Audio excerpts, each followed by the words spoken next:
Hi all, welcome back to my channel. പുതിയ വീഡിയോയിലേക്ക് എല്ലാ കൂട്ടുകാർക്കും സ്വാഗതം. അപ്പോൾ ഇന്ന് ഞാൻ തയ്യാറാക്കി എടുക്കുന്നത് ഒരു നെയ്മീൻ ബിരിയാണിയുടെ റെസിപ്പിയാണ് കേട്ടോ. നല്ല ഫ്ലേവർ ആൻഡ് ടേസ്റ്റി ആയിട്ടുള്ളൊരു ബിരിയാണി റെസിപ്പിയാണ്. അപ്പോൾ ഇതെങ്ങനെ തയ്യാറാക്കി എടുക്കണമെന്ന് നോക്കാം. അപ്പോൾ ഞാൻ ആദ്യം തന്നെ ഒരു പാൻ വെച്ചിട്ട് മസാലയൊക്കെ തയ്യാറാക്കി എടുക്കാൻ വേണ്ടിയിട്ടാണ്. അപ്പോൾ ഞാൻ ഒരു പാൻ വെച്ചിട്ട് ഇതിലേക്ക് നമുക്കൊരു 4-5 ടേബിൾ സ്പൂൺ വെളിച്ചെണ്ണ കേട്ടോ ഞാൻ ചേർത്ത് കൊടുക്കുന്നത്. ഞാൻ എപ്പോഴും ബിരിയാണി വെളിച്ചെണ്ണ അല്ലെങ്കിൽ നെയ്യിലാണ് തയ്യാറാക്കി എടുക്കുന്നത്. ഡാൽഡ, സൺഫ്ലവർ ഓയിൽ അങ്ങനെയുള്ളതൊന്നും അങ്ങനെ വലുതായിട്ട് അങ്ങനെ ഉപയോഗിച്ചിട്ടില്ല. 1-2 തവണയൊക്കെ ഉപയോഗിച്ചിട്ടുണ്ടോ, ഒന്ന് പരീക്ഷിക്കുകയാണല്ലോ, നമ്മളൊരു കുക്കിംഗ് വ്ളോഗ് ചെയ്യുന്ന ആളല്ലേ എന്നുള്ള രീതിയിൽ അങ്ങനെയൊക്കെ ഇടയ്ക്കൊക്കെ പരീക്ഷിച്ചിട്ടുള്ളതല്ലാതെ അങ്ങനെ സ്ഥിരം അങ്ങനെ ഞാൻ ഉപയോഗിക്കാറില്ല. അപ്പോൾ ഒരു വെളിച്ചെണ്ണ ഒഴിച്ച് ചൂടായി വരുന്ന സമയത്ത് മഞ്ഞളും ഉപ്പും പിന്നെ അതുപോലെ തന്നെ കാശ്മീരി ചില്ലി പൗഡറും ഇതൊക്കെ ചേർത്തിട്ടൊന്ന് മിക്സ് ചെയ്ത്, പെരിഞ്ചീരകപ്പൊടി ഇത്രയും ചേർത്തൊന്ന് മിക്സ് ചെയ്ത് വെച്ച മീനാണ് കേട്ടോ. ഏകദേശം 20 പീസുകളുണ്ടായിരുന്നു, ചെറുതും വലുതായിട്ട്. അത് നമുക്കൊന്ന് ഫ്രൈ ആക്കിയിട്ടൊന്ന് മാറ്റി വയ്ക്കാം. ഇനി അതേ ഓയിലിലേക്ക് തന്നെ, ഓയിൽ കുറവാണെന്നുണ്ടെങ്കിൽ കുറച്ചും കൂടെ നമുക്ക് ചേർത്ത് കൊടുക്കാം. എന്നിട്ട് ഒരു 4 സവാള അതായത് ഒരു മീഡിയം സൈസിലുള്ളതാണ്, തീരെ കുഞ്ഞുമല്ല എന്നാൽ ഒരുപാട് വലുതുള്ള ഒരു മീഡിയം സൈസിലുള്ള 4 സവാള തിന്നായിട്ടൊന്ന് സ്ലൈസാക്കി എടുത്തതും പിന്നെ കുറച്ച് നെയ്യ്, 1 ടേബിൾ സ്പൂൺ നെയ്യും കൂടെ ചേർത്ത് കൊടുത്തിട്ട് സവാള നല്ല രീതിയിൽ തന്നെ ഒന്ന് വഴറ്റിയെടുക്കാം. ഒരു മസാലയ്ക്കൊക്കെ ആവശ്യത്തിനുള്ള ഉപ്പും കൂടെ നമുക്ക് ചേർത്ത് കൊടുക്കാം. മീനിൽ നമ്മൾ ഓൾറെഡി ഉപ്പ് ചേർത്തിട്ടുണ്ട്, ഒരു മസാലയ്ക്ക് വേണ്ടിയാണ് ഉപ്പ് അത്രയും ചേർത്ത് കൊടുത്തത്. എന്നിട്ട് നന്നായിട്ടൊന്ന് ഇളക്കി യോജിപ്പിച്ചതിന് ശേഷം അടച്ച് വെച്ചൊന്ന് കുക്ക് ചെയ്തെടുക്കാം. ഫ്ലെയിം കുറച്ച് വെക്കണം ആ ഒരു ടൈമിൽ. ഇനി നമുക്ക് അതൊന്ന് റെഡി വരുന്ന സമയം കൊണ്ട് റൈസിനുള്ള കാര്യങ്ങൾ നോക്കാം. അപ്പം ഞാൻ വേറൊരു പാനൊന്ന് വെച്ചിട്ട് അതിലേക്ക് നെയ്യും ഓയിലും ചേർത്ത് കൊടുക്കുന്നുണ്ട്. 2 ടേബിൾ സ്പൂൺ നെയ്യും 2 ടീസ്പൂൺ വെളിച്ചെണ്ണയും പിന്നെ അതുപോലെ തന്നെ കുറച്ച് കാഷ്യൂസും റേസിൻസും കൂടെ അതിലേക്ക് ഞാൻ കഴുകി ചേർത്ത് കൊടുക്കുന്നുണ്ട്. ഒന്ന് വറുത്ത് കോരിയൊന്ന് മാറ്റി വയ്ക്കാം.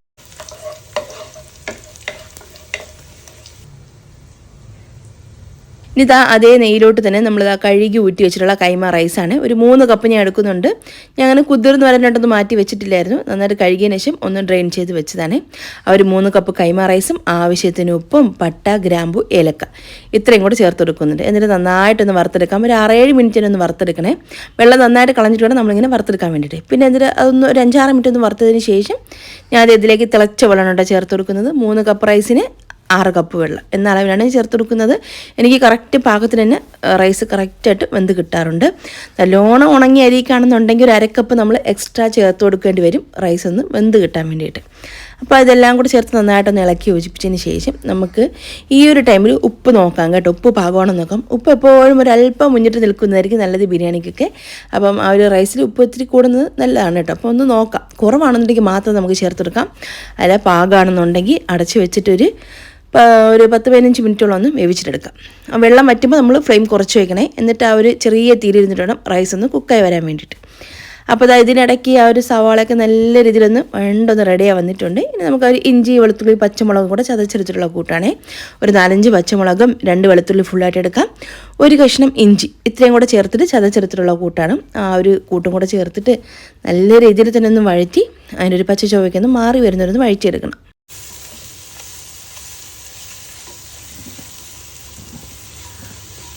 ഇനി ഇതിലേക്ക് അരിഞ്ഞു വെച്ചിട്ടുള്ള 2 തക്കാളിയാണ് ഞാൻ ചേർത്ത് കൊടുക്കുന്നത്. തൈര്, ഒരു മീൻ, ഞാൻ പൊതുവേ അങ്ങനെ ബിരിയാണിക്ക് വലുതായിട്ട് അങ്ങനെ തൈര് ചേർക്കാറില്ല, വല്ലപ്പോഴൊക്കെ മാത്രം. മട്ടൻ ബിരിയാണിക്ക് ഞാൻ മെയിനായിട്ട് ചേർക്കാം കേട്ടോ തൈര്.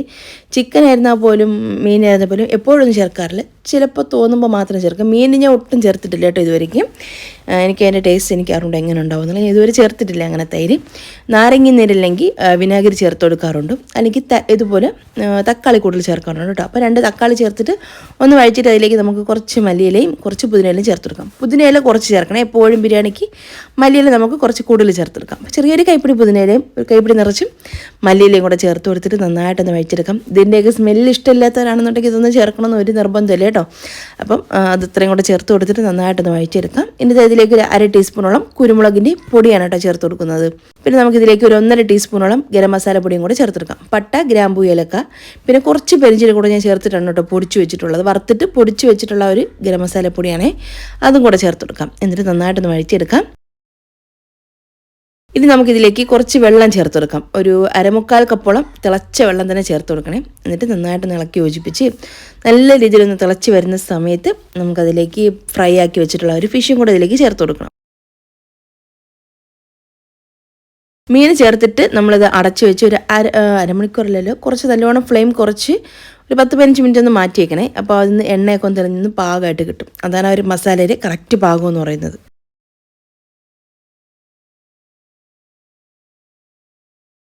നമുക്ക് ഒരു മീനുണ്ടല്ലോ ഉടഞ്ഞു പോകാത്ത രീതിയിൽ എല്ലാം ഒന്ന് നിരത്തി വെച്ചെടുക്കാം. ഇനി നമുക്ക് അതിൻ്റെ മുകളിലേക്ക് നല്ല ചൂട് റൈസ് ഇട്ട് കൊടുക്കാനുള്ളതാണേ.